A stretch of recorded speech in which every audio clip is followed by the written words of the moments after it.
Hi, it is I, and I'm hoping it is you, to watch our next little mini lecture in pronouns.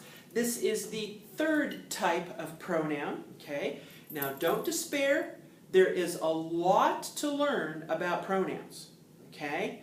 Because there are all these different types of pronouns. That makes it tough.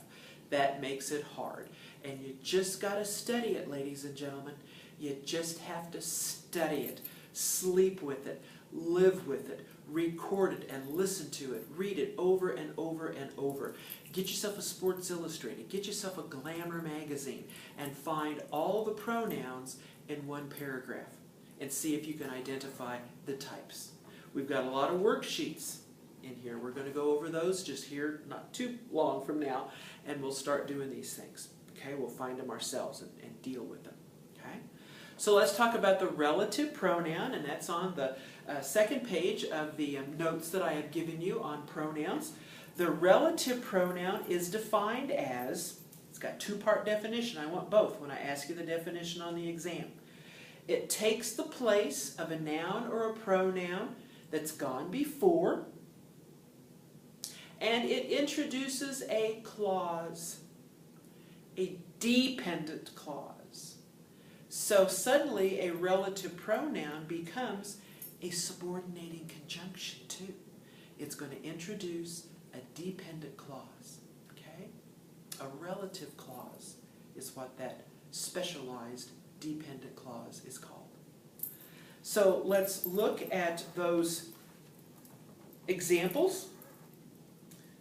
Just to read my notes there. Relative pronouns relate to something stated specifically or alluded to earlier in a sentence or paragraph. The relative pronouns are who and whom, what, that, which, whoever, and whichever. And there are two types of relative pronouns.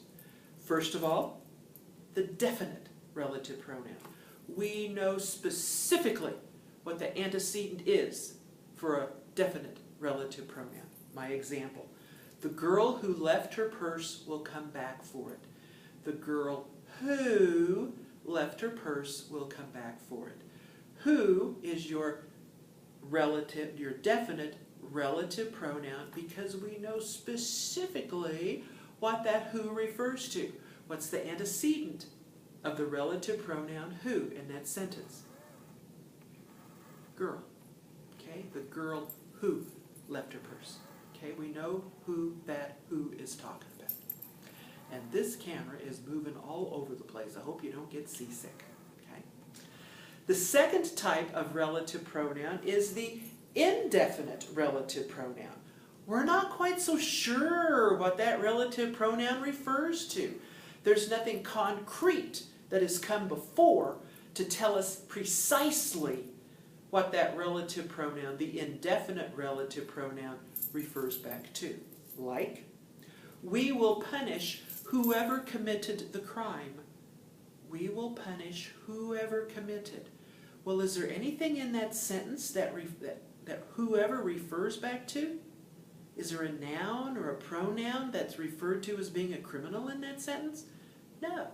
So that one, we don't know who the whoever is. Lord only knows. We haven't got him arrested yet, okay? She's still unknown.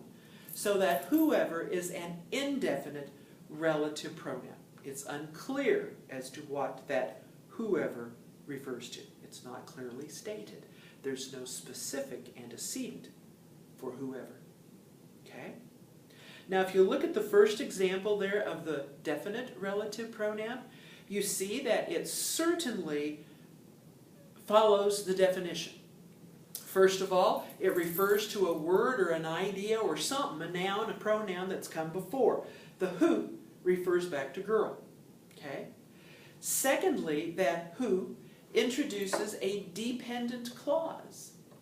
Dependent clauses can come in the middle of an independent clause.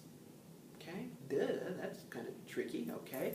So you've got to make sure you find your clauses and find the subjects and the verbs inside the independent clauses and the dependent clauses. That is still of mega importance.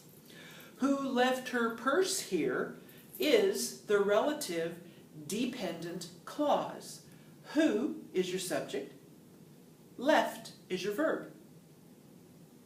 Purse is your direct object of your dependent clause. What's the subject of the independent clause of that sentence? Girl will come. The independent clause, the girl will come back for it. The dependent clause is who left her purse here. Clauses are sneaky. They are ubiquitous. They are everywhere. Okay? So that is our mini lesson on relative pronouns. We will work with these in worksheets here pretty soon. Okay? The other types of pronouns aren't quite as involved as the ones we've just gone over. So hang in. We're almost finished with pronouns, guys, okay? Do not despair.